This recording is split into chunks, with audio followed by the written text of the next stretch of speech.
j'ai coutume de dire que mon stylo, c'est mon logiciel de post-traitement à moi.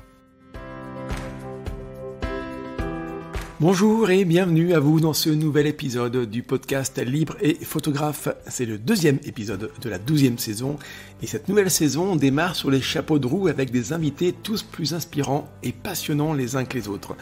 Alors une fois n'est pas coutume, j'ai envie de vous lire un message que j'ai reçu sur mon compte Insta, un message de Mégane. Alors Mégane est photographe et elle aimerait se lancer plus sérieusement, peut-être même plus professionnellement dans la photo. Voici le message. Bonjour, un petit message pour vous dire merci pour votre podcast. Passionnée mais peureuse de me lancer, j'ai cherché longtemps des témoignages, des avis de photographes qui ont su se lancer. Alors voilà, quand j'ai créé la série Libre et Photographe, je l'ai fait exactement pour ça, pour inspirer toutes celles et ceux qui veulent faire de la photo un moyen d'en faire une source sérieuse de revenus.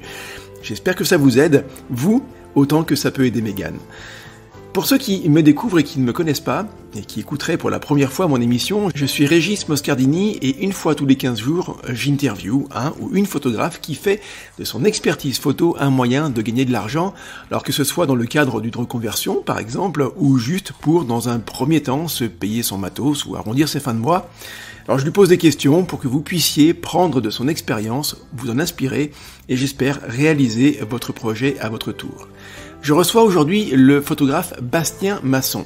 Sous son pseudo, Photovolcanique, Bastien s'est spécialisé dans la photographie animalière. Ses images de renards, de cerfs et globalement de toute la faune sauvage de nos campagnes et forêts sont magnifiques. Puis c'est pas pour rien, je trouve que son pseudo soit Photovolcanique, car de ces photos, de ces images ressortent vraiment beaucoup de puissance brute. Mais si je l'ai invité à répondre à mes questions, c'est aussi pour son talent de rédacteur. Car il suffit de lire les légendes de ses posts Insta pour vite comprendre que Bastien possède ce qu'on appelle une belle plume. Alors vous apprendrez, grâce à lui, que non, vos photographies, aussi belles soient-elles, ne se suffisent pas à elles-mêmes et que des bons mots qui l'accompagnent peuvent autant la magnifier qu'un bon post-traitement. Comme d'habitude, ce serait génial si vous laissiez un commentaire sympa et une bonne note sur Apple Podcast, évidemment, si vous utilisez cette plateforme. Je vous souhaite à toutes et tous une excellente écoute. Bonjour Bastien. Et salut Régis. Eh bien écoute, je suis très heureux de t'avoir comme invité pour mon podcast. Ça fait longtemps que j'y pense et c'est enfin là. Comment tu vas Bastien ? Eh bien écoute, ça va, je suis bien content aussi de pouvoir me prêter à ce petit exercice, ça me fait bien plaisir et puis on va aborder des sujets passionnants, entre passionnés, donc plaisir partagé. Bah c'est cool. Alors exercice oui non à la fin c'est pas noté machin enfin on est tu vois, ah bon on est non ou alors sur 20 je peux te noter sur 20 si tu veux. Comme à l'école où les petits bonhommes qui rigolent, qui fait la tête et qui je me suis dit que peut-être avec ton passé d'enseignant j'allais devoir rendre une copie ou quelque chose comme ça, mais d'accord. C'est vieux tout ça, c'est vieux. Et même quand j'étais enseignant d'ailleurs, je notais, j'essayais de pas noter, en tout cas de le faire le moins possible. Ah bien. Donc tu vois, non mais à l'époque je faisais ça bien, bien sûr. Alors voilà, on s'est rencontrés sur Instagram, on a beaucoup échangé sur Insta. Ouais. Et puis en fait, en préparant l'interview, je me suis rendu compte que la plupart des photographes que j'interviewe, eh bien, ont été rencontrés sur Instagram. Alors, même s'il y a des aspects négatifs, on les connaît sur les réseaux, ça permet quand même de belles rencontres, on peut pas dire le contraire. Est-ce que toi aussi, sur Insta, est-ce que c'est un endroit qui t'a permis de découvrir, puis d'échanger avec des nouveaux photographes que tu n'aurais pas pu rencontrer autrement ou ailleurs ? Alors ouais, moi clairement, ouais, ça a été un outil assez précieux et motivant, surtout dans mes débuts de photographe, parce que c'était un moyen simple et rapide d'avoir des contacts et de pouvoir échanger avec des gens plus expérimentés qui étaient pas avares de conseils. Et donc ça, c'est pour la partie technique, ça m'a pas mal aidé dans ma progression de la photo. Après, on voit circuler aussi beaucoup d'images qui peuvent être des sources d'inspiration. On va aller simplement chercher à comprendre comment est-ce qu'il a fait et comment est construite cette image, quelle est la technique qui l'a amené à pouvoir réaliser cette image. Et après, l'aspect le plus intéressant pour moi de ce réseau social, c'est que ça m'a effectivement permis de rencontrer des gens pour de vrais, entre guillemets, quoi. De rencontrer des vrais gens, de connaître des personnes, des photographes qui étaient sur mon département, à quelques kilomètres, et que j'aurais probablement jamais connu si j'avais pas été sur ce réseau. Et ça m'a permis des rencontres dans la vraie vie, avec des vrais échanges, avec des vrais dialogues, des amitiés qui se sont créées aussi, et des affûts, des sorties sur le terrain concrètes. Et ça, c'est globalement pour moi l'aspect vraiment le plus intéressant d'Instagram.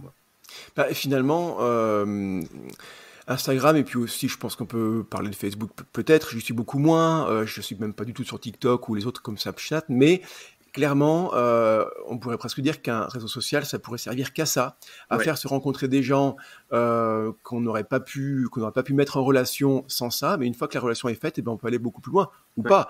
On peut aussi nouer des amitiés. Moi, c'est le cas avec d'autres photographes sur Insta. On s'est jamais rencontrés, mais on sent que si on pouvait se voir, ce serait, tu vois, le courant passe, Ouais. quoi. Ouais. Et c'est ça qui est assez fou, c'est que finalement, on reste dans du virtuel que dans l'échange écrit, pourquoi pas aussi audio parfois, mais le courant arrive à passer quand même malgré le fait que ce soit que des 1 et des 0 qui s'échangent. Et finalement, il y a un aspect un peu magique derrière ça. Alors, première question très basique, très simple pour apprendre à mieux te connaître, Bastien. Comment toi, tu as découvert la photographie? Il y a combien de temps et comment est-ce que c'est comme Obélix, t'es tombé dedans petit ou c'est venu plus tard? Comment ça s'est passé pour toi, cette rencontre avec Alors moi, cet art photographique? C'est un petit peu un mélange des deux, sachant que moi, j'ai grandi en pleine nature, dans le parc du Mercantour avec des parents bergers. Donc j'ai vraiment baigné dans les grands espaces, la faune sauvage et des milieux ultra préservés. Donc on parle d'un parc national, donc avec des animaux de partout, avec la possibilité de les voir, de les entendre, de les approcher. Donc ça, c'est quelque chose que je fais depuis tout petit, un peu de pistage aussi, et de l'observation en règle générale, c'est quelque chose que je fais vraiment depuis que j'ai calculé ça depuis que j'ai 7 ans, à peu près. Et la photographie m'a toujours un petit peu, ça m'a toujours un petit peu titillé, mais j'ai été beaucoup réfréné par l'aspect technique, même par l'aspect geek que ça pouvait avoir, sachant que on est face à des données techniques qui avec énormément de chiffres, beaucoup de données un petit peu compliquées et tout. Moi, je suis tout sauf un matheux. Les chiffres me font peur, vraiment, viscéralement. Et donc du coup, quand on a commencé à me parler de monter en ISO, triangle d'exposition, comme ça. Pour moi, c'était vraiment assez effrayant. Et à côté de ça, il y avait cette envie que j'ai toujours eue de témoigner de mes rencontres et de pouvoir en ramener un souvenir. Et il y a 3 ans, j'ai eu l'opportunité d'acheter du matériel de bonne qualité, semi-professionnel, dédié à la photographie animalière.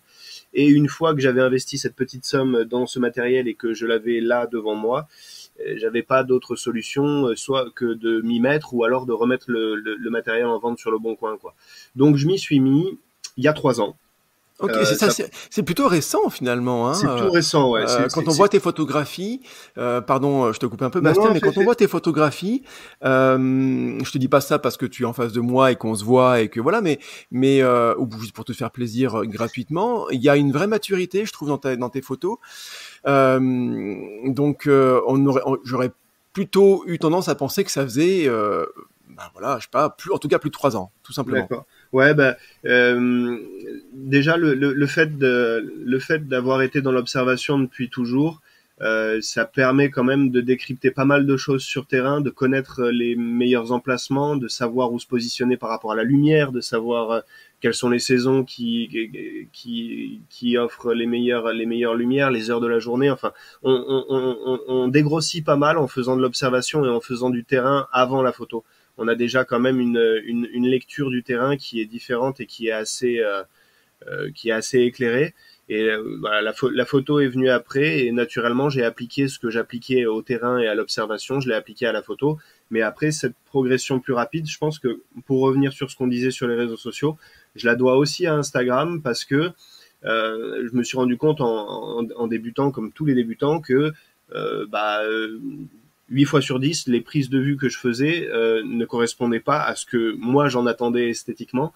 Et donc du coup, là, je suis allé chercher chez d'autres photographes qui avaient, par exemple, sorti une image avec l'ambiance ou avec la lumière ou avec les effets qui me manquaient. Je suis allé demander des conseils à droite à gauche. Et ça, c'est les petits conseils techniques que des photographes d'Instagram m'ont apporté. Mais merci pour le compliment sur les images. Ah non, mais c'est très sincère. Et là, tu viens de dire un truc absolument essentiel, c'est que finalement, la photographie, la technique photo s'apprend assez rapidement. Moi, j'ai plutôt coutume de dire qu'on peut l'apprendre en une demi-journée. Je veux dire, les bases, évidemment. Après, on peut toujours, et c'est plutôt conseillé, de toujours chercher à se former, à progresser, à pratiquer, à expérimenter, évidemment, dans la technique photo. Mais je veux dire, les bases, elles s'apprennent très rapidement. En revanche, ce que tu viens d'évoquer, c'est l'expérience du terrain, la connaissance du sujet, et ça, peu importe que tu photographies, toi, les animaux, moi également, mais je veux dire que on peut aussi très bien photographier, pourquoi pas, de l'humain, des mariages, de l'astro, ce qu'on veut, des bâtiments, la connaissance du sujet. Elle est essentielle, et je me souviens toujours de ce qu'avait dit Vincent, le fameux Vincent Munier, dans un reportage, je sais plus lequel, quand il arrive sur un spot photo, sur un lieu, bon lui il va pas pour une demi-journée, hein, mais quand il arrive sur un spot photo, et quand il dit pour plusieurs semaines voire plusieurs mois, les 3-4 premiers jours, il laisse son appareil photo dans le sac et il se promène. Et c'est exactement ce que tu as dit, c'est-à-dire que toi c'était pas 3 jours, c'était des années d'expérience terrain, mais une fois que tu sors l'appareil, tu t'es imprégné de l'atmosphère, de l'ambiance, tu sais à peu près où tu vas, et finalement, l'appareil photo, la technique photo n'est qu'un outil pour servir tout ce que tu as pu vivre, expérimenter avant. Donc ça, c'est hyper important, et je suis content que tu l'aies dit. Alors moi, j'aime bien les pseudos Insta, en fait, Bastien, parce que je pense qu'on pourrait dire, tu vois, dis-moi ton pseudo et je te dirai qui tu es. Et on peut peut-être faire l'exercice avec le tien. Donc toi, ton pseudo Insta, c'est photovolcanique, tout attaché. C'est très simple, voilà. Et j'aimerais bien que tu nous en dises un peu plus sur lui, sur ce pseudo. Il se cache quoi derrière? Alors c'est sympa que tu poses la question, parce que on va en rediscuter après, mais moi j'accorde beaucoup d'importance à l'écrit, soit, mais au premier écrit auquel les gens vont être confrontés quand ils vont ouvrir un mail, regarder un profil Insta, peu importe. Et là, photovolcanique, pour moi, c'était un petit peu une évidence. Je suis photographe dans le Cantal, donc il y a une région volcanique, et je fais mes photographies pour l'essentiel dans le parc naturel des volcans d'Auvergne. Donc il y avait cet aspect, il y avait le petit jeu de mots avec photovoltaïque et photovolcanique. Quand on en parle entre nous avec ma compagne aujourd'hui, et qu'on a besoin de sortir dans une phrase le terme photovoltaïque, c'est photovolcanique qui sort en premier. Donc pour moi déjà, ça veut dire que ça fonctionne, parce que on a squeezé complètement le photovoltaïque pour le photovolcanique. Donc c'est pour l'aspect géographique du lieu dans lequel je fais mes photos. Il y a aussi le fait que sans trop m'en rendre compte, mais je pense que j'ai un attachement aux terres volcaniques, parce que les quelques voyages que j'ai faits depuis ces quelques années, c'était toujours involontaire, mais je me suis retrouvé en Islande, au milieu des volcans, dans les îles éoliennes pour aller voir les éruptions du Stromboli, et je fais jamais vraiment gaffe, mais en fait je pense qu'il y a quelque chose qui me suit un petit peu comme ça. Il y a une histoire un petit peu avec les volcans, parce que je suis pas originaire du Cantal non plus, j'y suis venu par pur hasard un petit peu, et c'est aussi une terre de volcans. Et le second aspect que j'aime bien, qui m'a poussé à prendre ce pseudo, c'est que le volcanisme, comme tu disais, il y a quelque chose qui est assez percutant, qui est assez tempétueux et ténébreux, et ça fait un petit peu partie de mes traits de caractère et de la façon dont j'aime le restituer en photo, et par mes récits, par mes écrits. C'est le caractère volcanique, les éruptions, la lave, quelque chose. Faut savoir que avant que je me mette à la photo, et avant que je découvre l'affût, j'étais quelqu'un d'extrêmement, on va dire, on peut le dire, colérique, tempétueux, énervé, à fleur de peau. C'est la photo qui a permis que je me contienne un petit peu. Mais je voulais que dans mon pseudo ça ressorte un petit peu, et comme tu l'as dit, ça évoque quelque chose. Quand on dit photovolcanique, il y a tout de suite une image de lave, d'explosion, d'un truc un petit peu péchu, on va dire. Écoute, c'est très intéressant tout ça. Évidemment, il y a le côté, il y a le sens propre, il y a le sens figuré, et tout ça se rejoint. Ça fait beaucoup de liens. C'est génial. Et c'est vrai qu'il y a, ça me fait penser en fait à une personne que je coach et qui a beaucoup de mal à trouver son nom.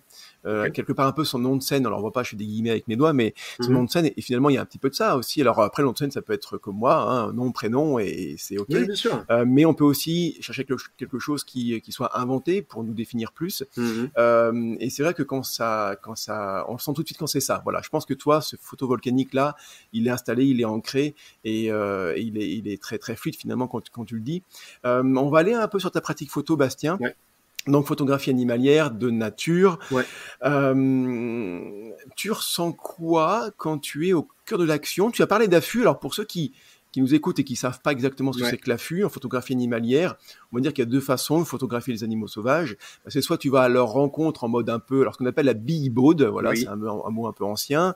En gros, c'est un peu le mode Sioux, mode indien, où tu vas à la rencontre, tu vois, tu te déplaces, hein, voilà, en faisant un peu le guerrier, quoi, voilà. Ou alors tu as la solution presque inverse, qui est celle d'attendre, de te cacher, et tu te mets dans un affût, qui est une petite cache, une cachette, qui peut être à demeure ou éphémère.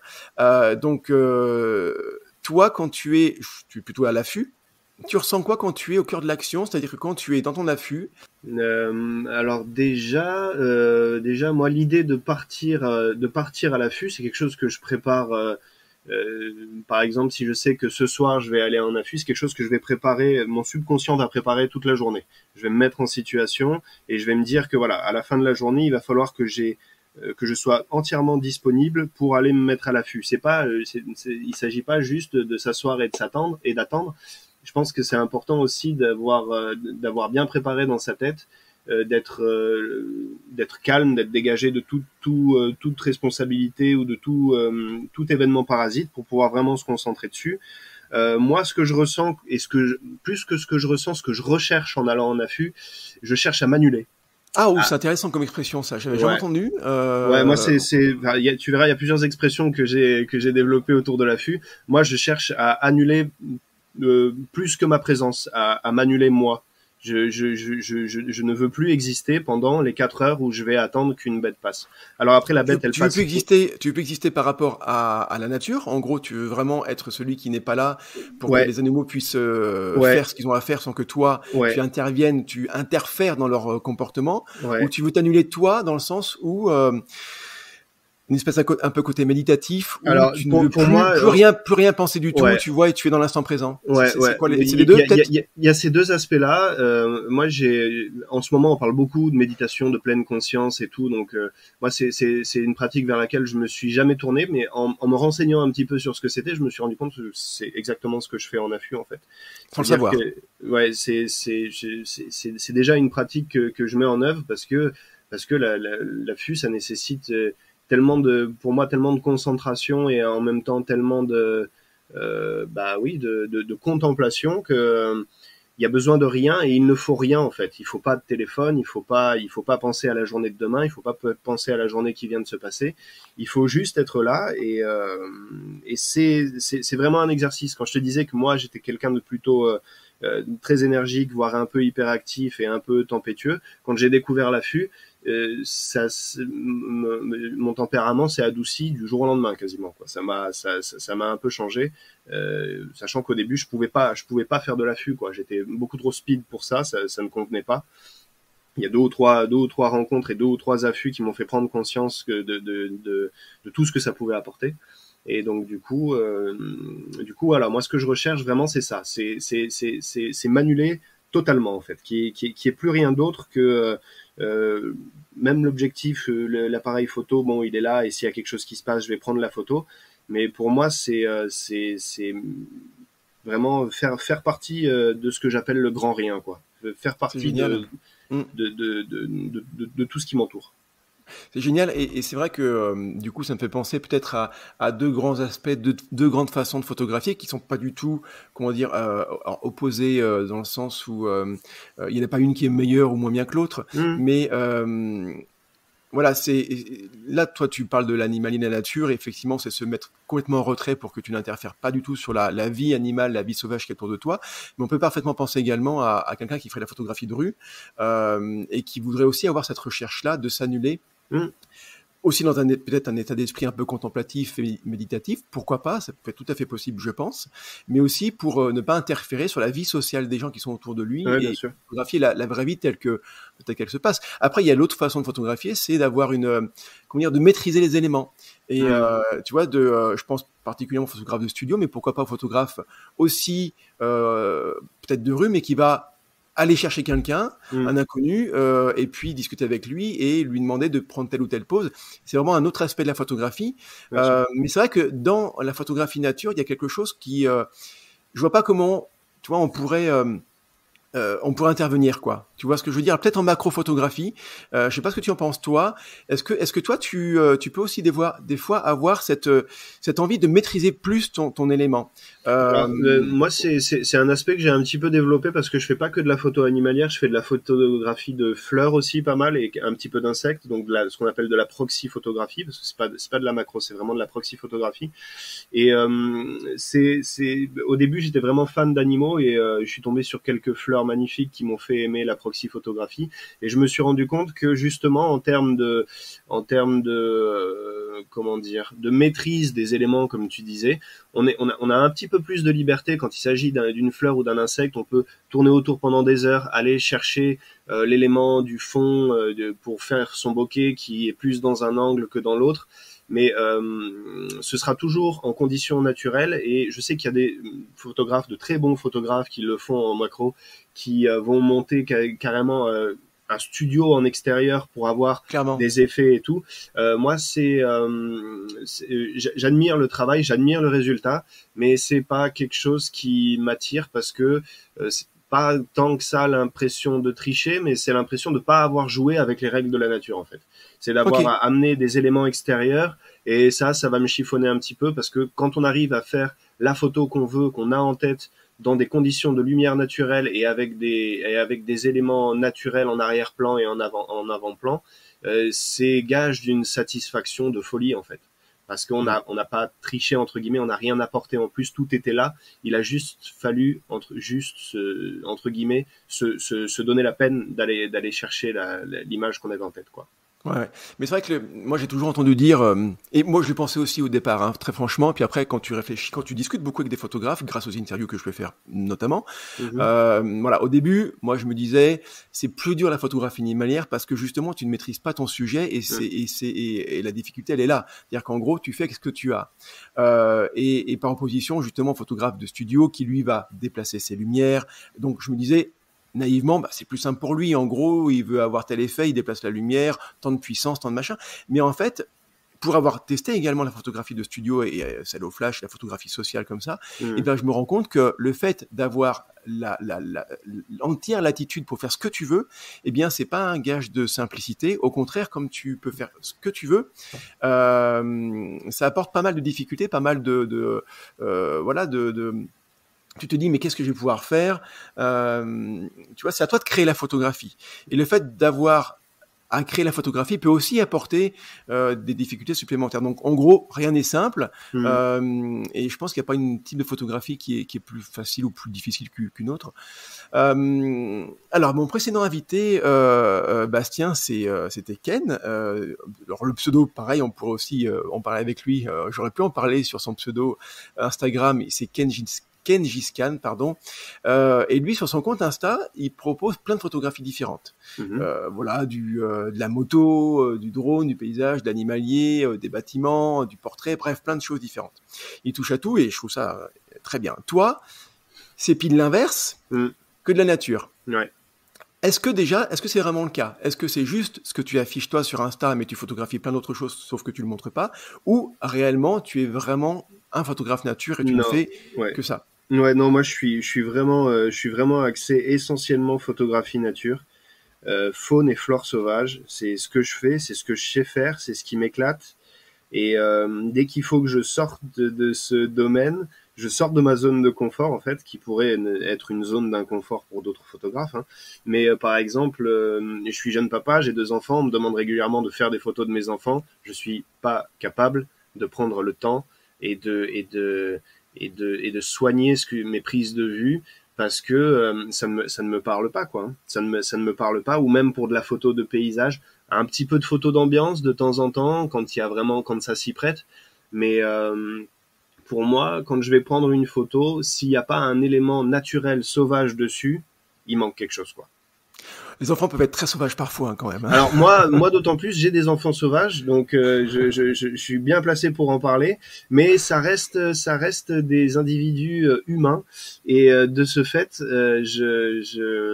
il y a quelque chose qui me manque, quoi. Moi, il faut que j'ai l'impression d'avoir en face de moi un animal ou une fleur ou un insecte dont je sais euh, que elle n'est pas là grâce à moi ou à cause de moi. C'est moi qui suis venu à sa rencontre. Ça peut s'arrêter à tout moment. Et c'est aussi ce que je recherche, quoi. C'est le côté insolite de l'observation et qui est beaucoup moins frappant quand tu photographies, à mon sens, quand tu photographies des humains, du sport ou tout autre. Ouais. Mais bon, de toute façon, c'est qu'une question de comment dire, alors le mot c'est pas intérêt, c'est une question de sensibilité. Voilà. En Ouais, je gros, pense, tu le ouais. sens, tu le sens pas, et c'est comme plein de choses dans la vie, hein. Voilà, c'est tout, c'est l'intuition en fait, et Ah oui, oui, ça complètement. te fait vibrer, tu rentres un peu en connexion avec ça, et c'est très personnel évidemment. Donc je comprends parfaitement ce que tu dis. Pour moi, pour être moi aussi quelqu'un qui aime beaucoup la photographie animalière. Je voudrais bien qu'on parle un petit peu du renard, si tu es OK là-dessus. Ouais. Parce que moi, déjà, c'est un animal que j'aime beaucoup, qui quelque part, qui est un peu volcanique, dans le sens où il va déclencher chez les gens, il est pas neutre comme animal, clairement. En Non, gros, non. c'est binaire. Je trouve la relation qu'a l'homme avec l'animal, avec l'animal peut-être, mais avec en particulier le renard, c'est binaire. C'est je t'aime à fond, ou je te déteste et je te tue, quoi. Tu vois. Ouais. Ouais, ouais. Si je t'aime, je te protège, ou je te déteste, je te déteste, je te tue. Alors, on s'éloigne vraiment de la photographie, tout ça, mais comment toi tu pourrais expliquer cette relation finalement assez très paradoxale que l'homme a avec le renard, qui finalement est le résumé parfait, je trouve, de la relation de l'homme à la nature, quoi. Toi, Ouais. comment tu pourrais expliquer ça? Moi, la première chose qui me vient à l'idée quand on parle du renard et de la relation avec l'humain et de ce que ça peut engendrer comme sensation, comme sentiment, c'est que le renard, en fait, c'est un animal, c'est connu depuis tout temps, qui est extrêmement rusé et intelligent. Et déjà, quand on dit à un humain qu'un animal est extrêmement rusé et intelligent, déjà, on met les deux pieds dans un plat qui dérange parce que par rapport à notre société actuelle, hein, par rapport à notre société aujourd'hui, de quel droit un animal se revendique plus intelligent qu'un être humain? Et déjà ça chiffonne. Donc soit ça passionne pour des gens comme toi et moi qui sommes photographes animaliers, de voir toute la roublardise d'un goupil, de voir sa démarche, enfin, vraiment c'est il le porte sur lui, quoi, cette malice, mais d'un autre côté, quand tu prends un exemple très courant d'une pauvre dame qui s'est fait, ou d'un pauvre monsieur, pardon, qui s'est fait manger ses poules, et qui va dire, ah ouais, bah, si je le chope, tu vas voir et tout, mais la finalité, ce qui dérange le plus, c'est pas qu'il ait chopé les poules, en fait. C'est qu'il ait trouvé le moyen pour aller choper les poules, malgré les chiens, malgré les protections, malgré les grillages, malgré. Et je pense que c'est ça, en fait. En grande partie, ça va se retrouver sur des prédateurs comme le loup, en fait, hein, qui provoquent des débats ultra clivants et passionnés. Mais je pense que la base de tout ça, c'est de se rendre compte que nous, humains, eh ben, il y a des êtres, il y a des animaux, il y a des situations qui nous échappent totalement, qui sont hors de notre contrôle et qui ne sont pas de notre fait, en fait. Et rien que ça peut perturber, quoi. Je pense que ça peut perturber. Après, il y a l'aspect esthétique du renard qui fascine parce que on voit juste une flamme rousse passer comme ça dans un champ, et puis il y a cette malice, il y a le masque sur le visage, il y a ses oreilles toujours relevées. Enfin voilà, il y a le fait de voir un animal qui semble porter sur lui le fait d'être tout le temps dans la préparation d'un sale coup, quoi. C'est le côté espiègle de l'animal Ouais. qui peut déclencher ce genre de réaction. C'est vrai que de tout ce que tu as dit, s'il y a un mot qui peut me venir à l'esprit, pardon, c'est la concurrence finalement qu'opère le renard avec l'homme. Ouais, Et certains vont s'en accommoder, voilà, et d'autres vont pas le supporter. Donc voilà, bon, ce sera notre débat, mais je trouve que c'est intéressant d'avoir ton avis là-dessus, parce que ok, pourquoi je t'en parle? Parce que tu as des photographies de renards qui sont magnifiques sur ton compte, merci. d'autres aussi, mais celles du renard ont toujours ce truc en plus que moi je trouve, mais parce que c'est lié au renard particulièrement, et comme tu l'as dit, ce regard, ce sourire toujours en permanent Mm. là, il est vraiment fascinant comme animal. Un petit point sur le matériel, et puis après on va aborder la deuxième partie de Ouais, l'interview. Parce que on est entre photographes et que le matériel ça compte aussi. Tu photographies avec quoi? C'est quoi ton boîtier puisque tu as comme type d'objectif? Ok. Alors moi, je suis passé sur un boîtier plein format il y a un an. Donc là, j'ai un 5D Mark III de chez Canon, qui est un boîtier plein format qui est pas tout jeune pour dire ce qui est, mais bon, en même temps, ça veut rien dire vu la vitesse à laquelle évolue le matériel. Exact. Donc, c'est un boîtier qui, pour moi, pour l'instant, est très correct, avec une très bonne montée en ISO et qui délivre des images qui me satisfont pleinement.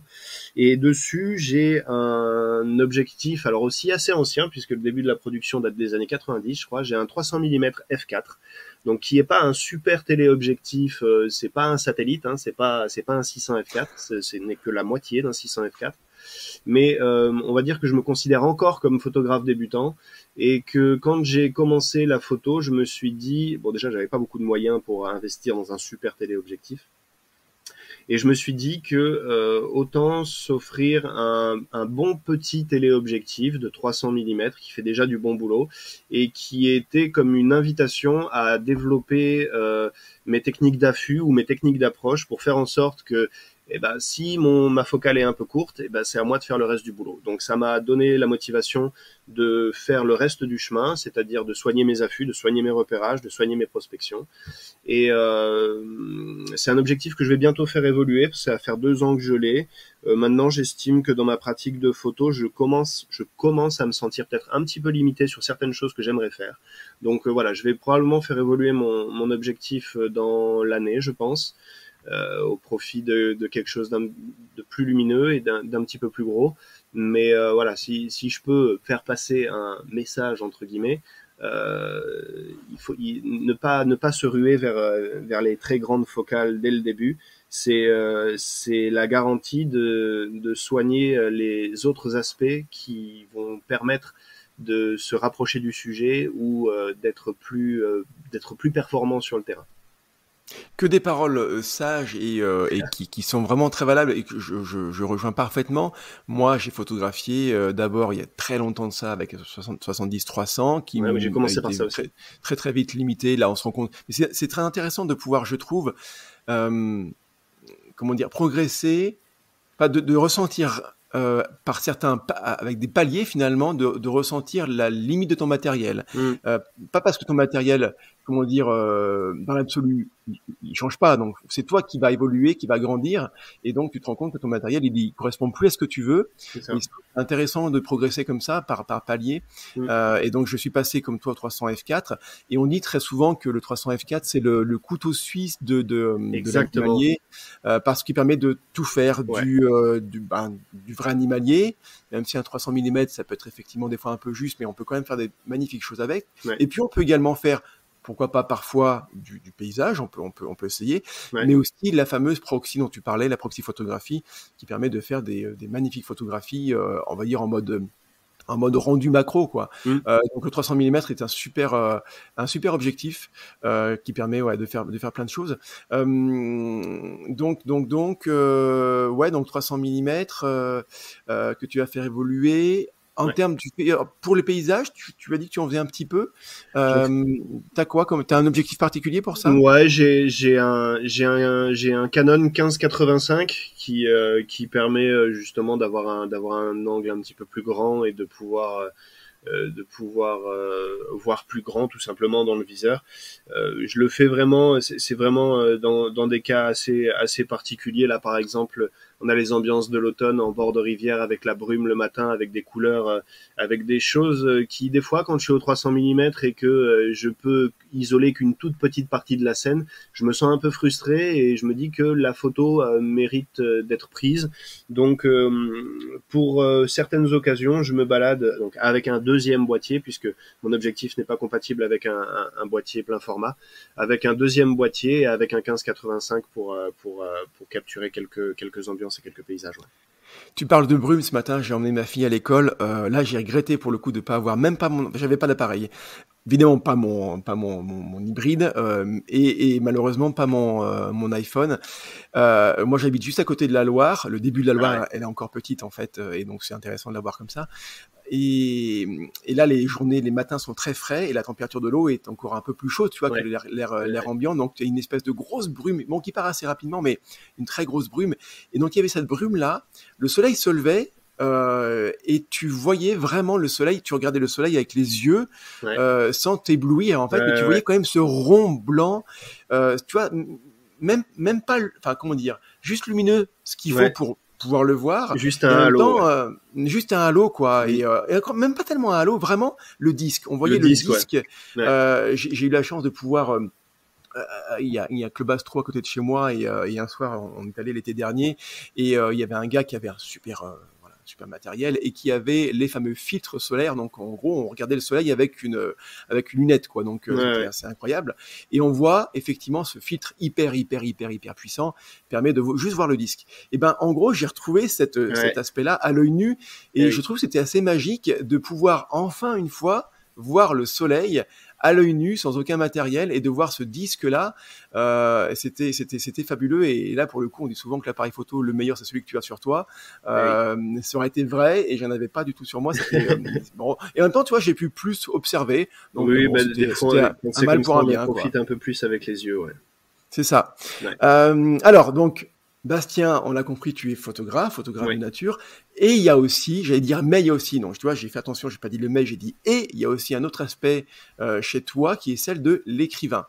On va parler de ça pour plein de raisons. Pour toi d'abord, voir un petit peu ce que ça représente pour toi, mais aussi pour les photographes, parce qu'on on a fait le constat tous les deux, puisqu'on a quand même pas mal échangé avant de faire cette interview, on a fait le constat que la quasi-totalité, si ce n'est pas la totalité des photographes, vraiment laissent faire leurs photos, faire tout le travail de communication. En gros, je photographie, je publie, Instagram, ailleurs, on s'en fiche, finalement, c'est pas la question, mais je publie et je laisse faire le travail à la photo quelque part un peu à ma place. En gros, en se disant la photographie se suffit elle-même, tu vois, pas la peine d'en faire plus que la photo. Bastien, qu'est-ce qui te pousse à écrire quand tu postes ? Alors, on va se concentrer sur l'aspect écriture pour le post dans un premier temps, parce que sinon je pourrais digresser pendant des heures. Moi, ce qui me pousse à écrire sur mes posts, c'est parce que j'ai toujours le sentiment que la photo ne suffira jamais pour exprimer tout ce que moi j'ai ressenti au moment où je l'ai faite, ou ce que j'ai ressenti au moment où je suis parti la faire. Pour moi, il y a un trop-plein en fait. Il y a un trop-plein de choses que je ressens quand je vais faire les photos et quand je suis sur le terrain.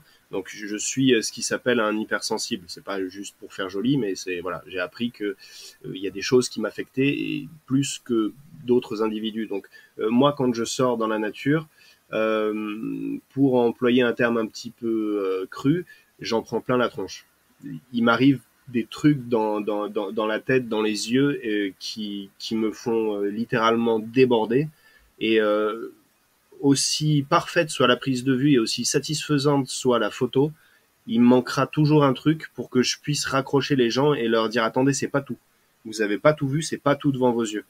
Prenez le temps, prenez 2 minutes, prenez 3 minutes, que je vous explique ce qui se passe dans ma tête quand je vois un chevreuil, ou quand je photographie un Apollon, ou quand la brume se lève le matin. Voilà, l'essence même de mon travail de description sur mes posts Instagram, c'est en complément de la prise de vue. J'ai coutume de dire que mon stylo, c'est mon logiciel de post-traitement à moi. Ok. Tu écris en même temps, comment dire ? Je vais dire en même temps que tu photographies. Tu vois l'idée, quoi. T'es dans l'affût, tu peux écrire à ce moment-là ce que tu ressens, ou c'est quelque chose qui va être a posteriori ?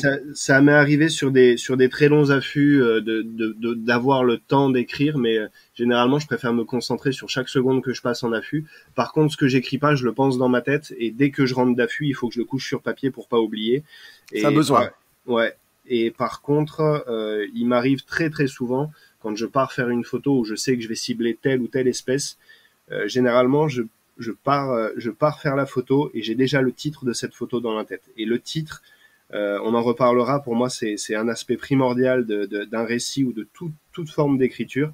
Moi, je vais prendre un titre, et ce titre, je vais en tirer un petit fil, et je vais débobiner ce fil et je vais pouvoir en faire pas un roman mais un long texte en partant de 2, 3 ou 4 mots max. Ça va me donner ma trame et si je pars avec ça en tête, je reviens avec de quoi écrire, c'est certain.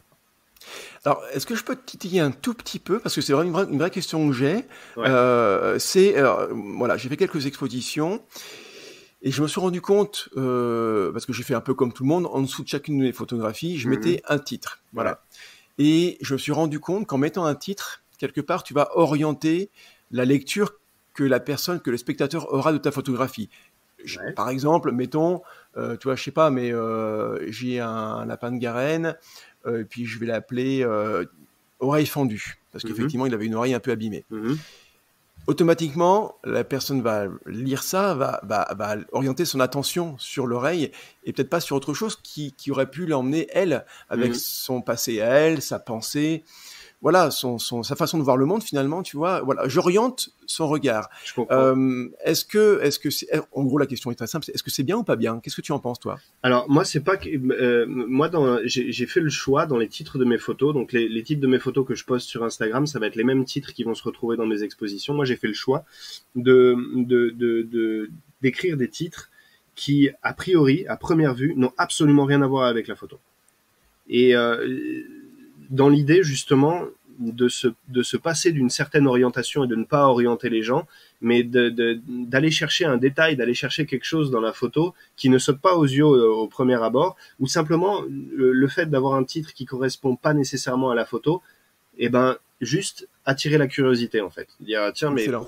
pourquoi faire. J'ai une photo d'une silhouette avec une crête de montagne, avec un coucher de soleil derrière et avec juste une silhouette d'une biche qui se détache. La photo s'appelle Lasagne. Rien à voir avec le ski quoi. Enfin je veux dire, il faut quand même savoir comprendre. Et pour comprendre, là aussi ce qui est intéressant c'est que j'ai eu des commentaires qui me disaient mais pourquoi lasagne, qu'est-ce que tu racontes. Et il y en a quand même qui sont allés lire le texte qui est en dessous et qui ont dit ah oui d'accord. Et donc c'est comme je te disais, c'est un fil que je tire depuis le titre qui va me permettre de dérouler mon argumentaire entre guillemets ou tout simplement mon récit et pour le coup d'amener le lecteur et qui est aussi le spectateur qui à la base n'est venu que pour regarder une photo, de l'amener à une lecture d'image à laquelle il s'attendait pas du tout en fait. C'est super intéressant. Et là, franchement, tu réponds vraiment à cette grande question que j'avais. C'est, je mets un titre, ok, mais je veux pas orienter. Donc, je vais laisser la personne libre. Et en fait, toi, ta solution, elle est excellente. C'est de trouver quelque chose qui va attiser la curiosité sans orienter. Ouais. Je trouve ça assez génial. Je pense à la photographie d'Apollon sur ton compte. Ouais. Tu l'as appelé Flocon d'été. Ouais. Voilà, je vois parfaitement le lien et en même temps, c'est suffisamment éloigné pour laisser la personne vraiment penser un petit peu ce qu'elle veut. Ouais. Donc top. Ça fait longtemps que tu écris. C'est plus ancien que la photographie. Ouais, beaucoup plus ancien. Ouais, j'ai commencé à avoir une certaine attirance pour l'écriture. On va dire avec mon premier bon prof de français au collège. Ça compte. Ouais. Ouais, ça compte énormément. C'était un type qui nous faisait mettre debout sur les bureaux, un peu à la Cercle des poètes disparus. Mais c'est ce que j'allais dire. Ouais, c'est pas possible. C'est le même quoi. Ouais, c'était vraiment ça. Et lui, il nous filait des exercices d'expression écrite, mais vraiment très très libre. Et c'était un lecteur passionné et il se régalait à voir le potentiel justement de ses élèves et il poussait vraiment à fond à bosser sur l'écriture. Et de là, ça m'a plus jamais vraiment quitté quoi, que ce soit pour des poèmes, que ce soit pour des récits, que ce soit pour et puis après en fait je me suis mis à écrire pour tout.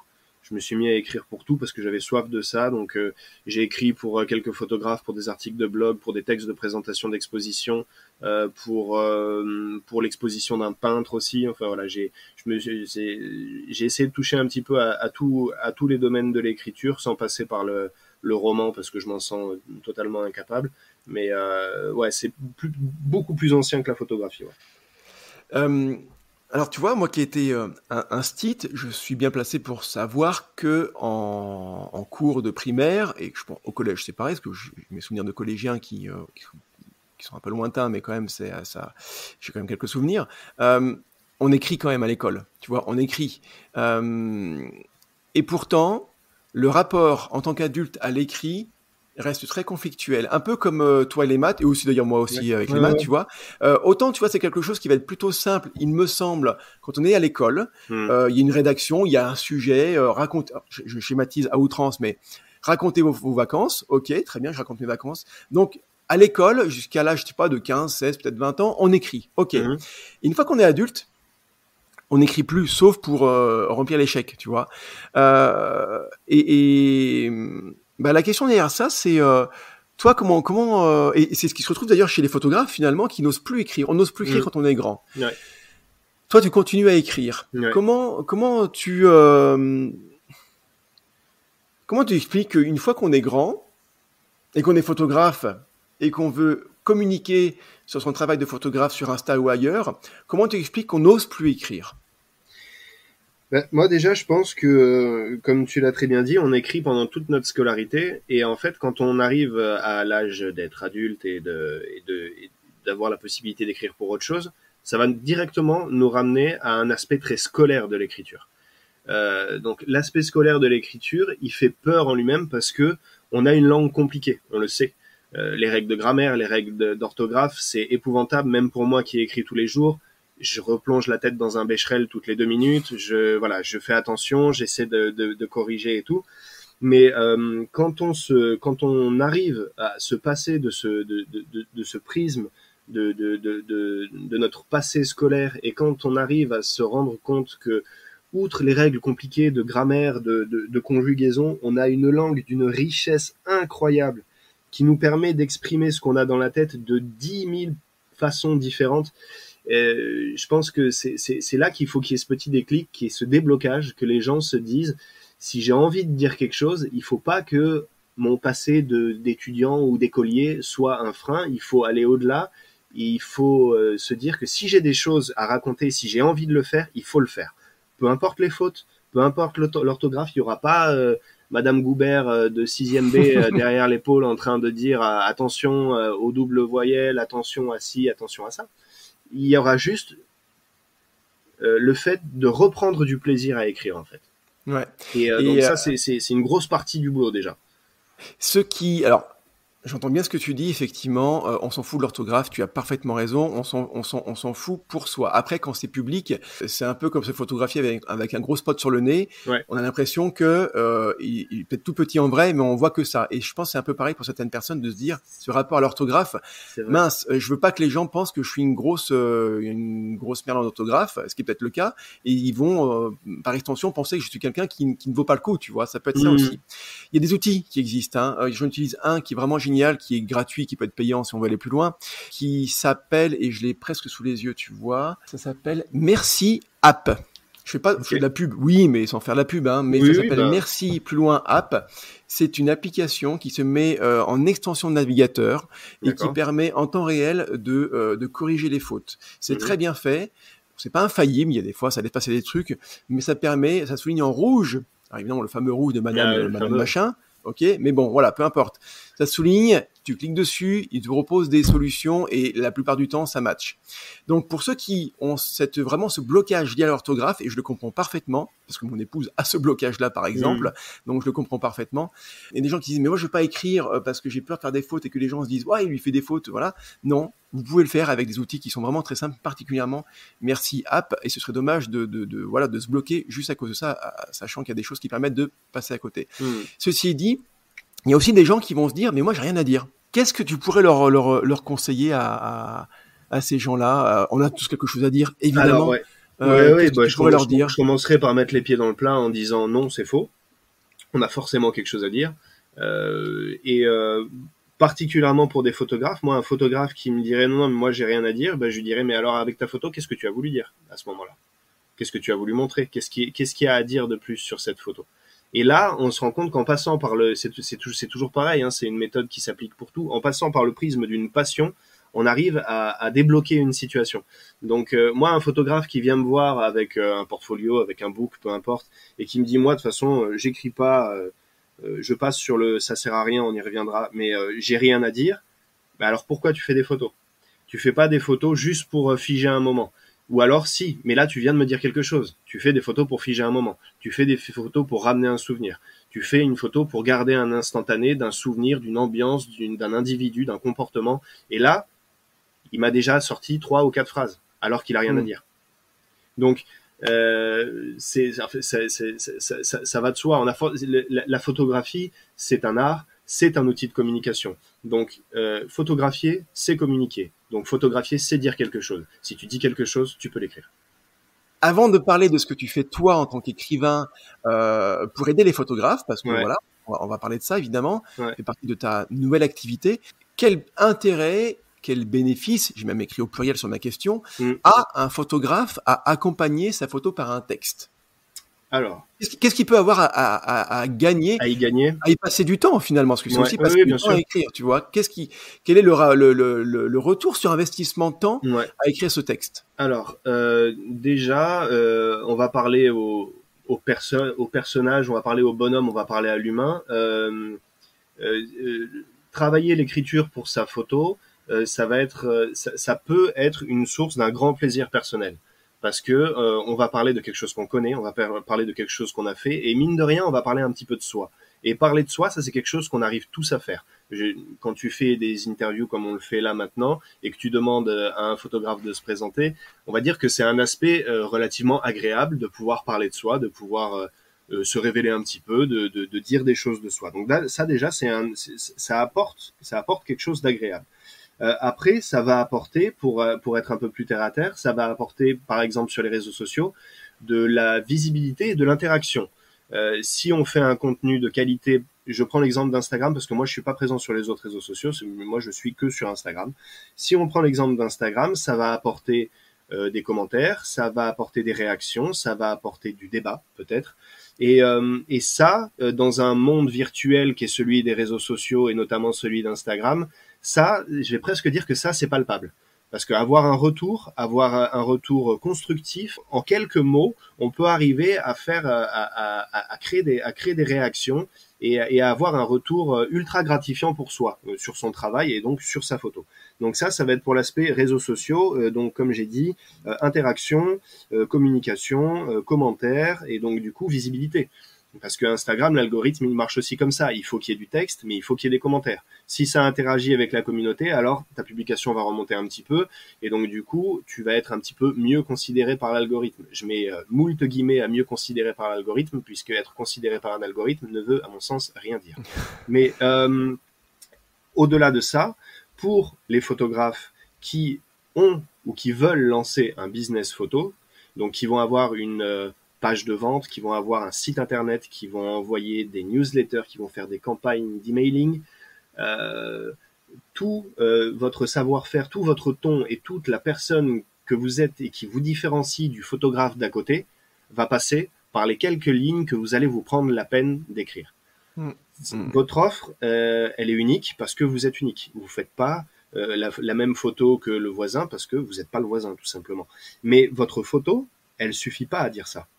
L'autre punchline que j'aime beaucoup utiliser, c'est non, vos photos ne parlent pas d'elles-mêmes, c'est faux. Aujourd'hui, on est noyé d'images, on est inondé par les images. On scrolle, on les voit passer, on s'arrête pas dessus. Combien, je crois qu'on est sollicité par 3000 comme ça messages d'images en fait visuels, visuels dans une journée, c'est assez incroyable. Ouais, et justement, si les photos ne parlent pas d'elles-mêmes, c'est à vous de parler pour elles. Si vous voulez, si quelqu'un qui a un business photo veut se démarquer, comme tu disais tout à l'heure, j'ai fait ma photo, je l'ai publiée et je laisse faire et advienne que pourra. Et ben malheureusement, les 3/4 du temps, advienne que pourra. Moi, je vois des comptes Instagram de photographes formidables, incroyables, mais qui n'ont pas envie de mettre de hashtag, n'ont pas envie d'écrire, n'ont pas envie de faire de référencement ou ne vont pas vers ça. Peut-être qu'ils s'en foutent, mais malheureusement, c'est des gens qui ont un business photo et qui vont avoir une centaine d'abonnés avec des photos qui, moi, me laissent complètement sans voix, quoi. Et voilà, le gain, le bénéfice concret pour quelqu'un qui a un business photo, eh ben, on va en revenir au nerf de la guerre et à la commercialisation et tout simplement à l'argent. C'est que l'écriture au service de la photo peut permettre de mieux vendre. C'est quoi le terme français pour copywriter? Parce que copywriter, c'est concepteur-rédacteur. Donc c'est ça. Alors c'est toi qui l'as inventé ou c'est Non, comme ça non, qu'on... ça Non. existe, ça existe. C'est vraiment Ok. le terme reconnu en langue française pour copywriter, c'est concepteur-rédacteur.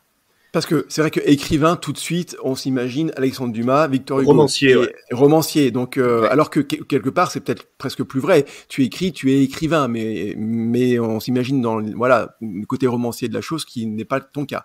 Donc, concepteur-rédacteur. Alors justement, sur ta bio Insta, c'est écrit, Bastien, concepteur-rédacteur. Ça consiste en quoi alors, concepteur-rédacteur pour photographe, c'est quoi exactement?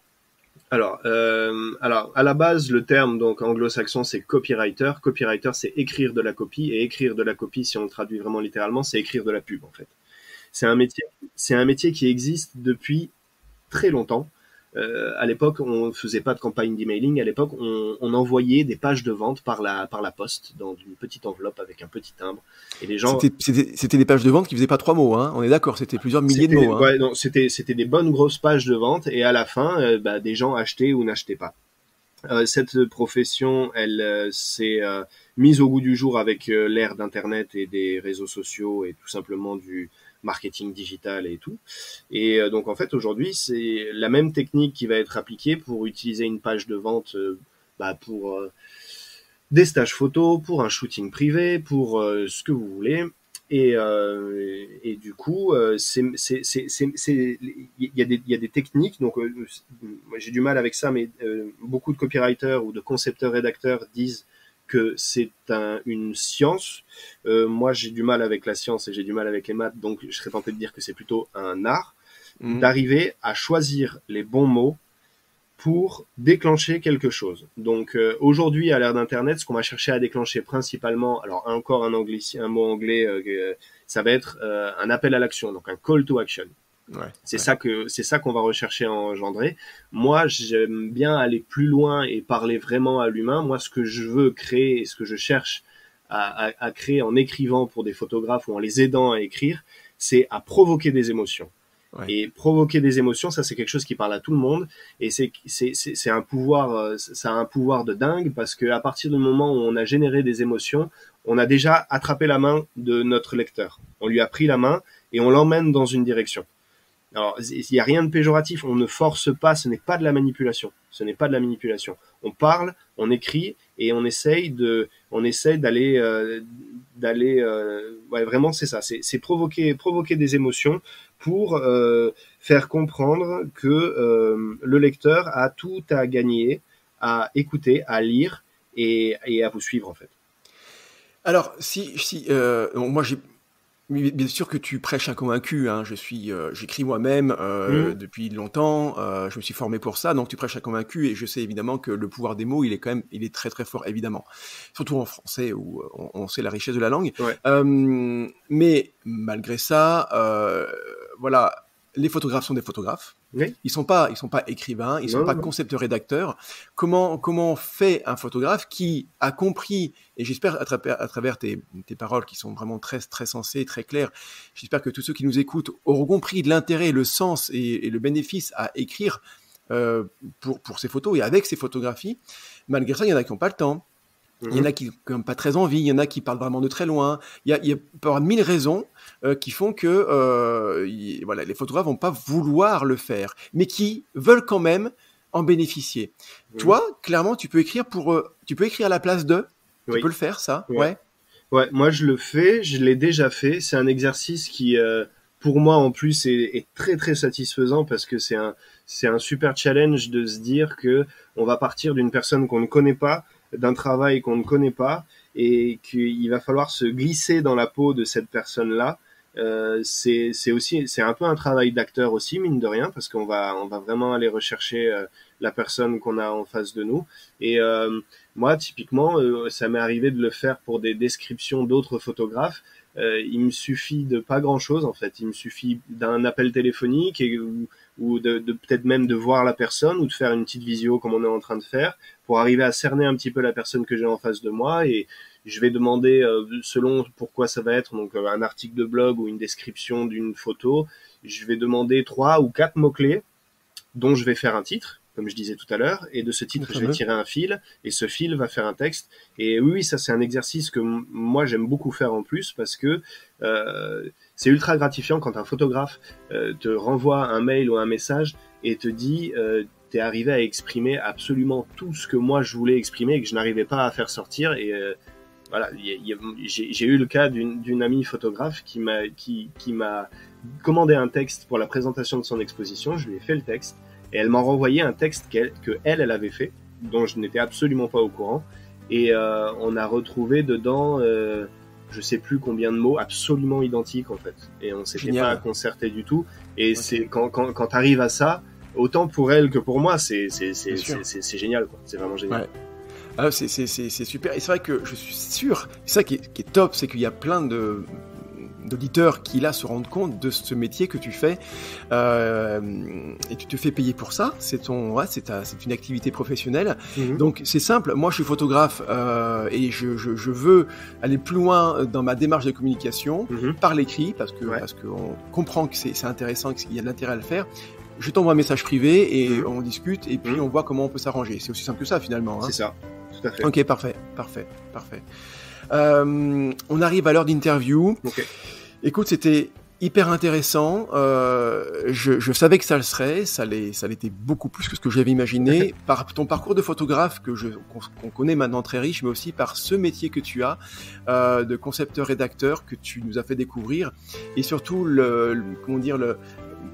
la richesse, les photographies ne se suffisent pas à elles-mêmes. Je ne sais pas si c'est très français ce que je viens de dire, mais en tout cas, tu l'as bien mieux dit que moi tout à l'heure.